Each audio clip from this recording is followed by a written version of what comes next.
রাজস্থানের মিহিরগড় দুর্গে আছে একটা ঘর, যেটা শত বছর ধরে সিল করে রাখা। লোহার মোটা পাত দিয়ে মোড়ানো সেই দরজায় নেই কোনো চাবি। কেউ জানে না তার ভেতরে কি আছে।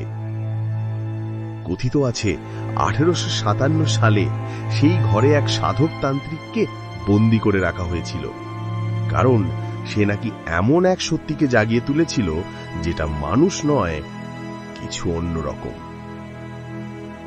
লোকজন বলে আজও মধ্যরাতে সেই ঘর থেকে কান্নার মতো শব্দ আসে, একটা গলা, কিন্তু সেটা যেন মানুষের নয়। একবার এক ব্রিটিশ অফিসার সাহস করে ঢুকতে চেয়েছিল, দরজার পাশে পৌঁছেই অজ্ঞান হয়ে যায়, আর জ্ঞান ফিরলেও সে নাকি জীবনের শেষ দিন পর্যন্ত কথা বলেনি।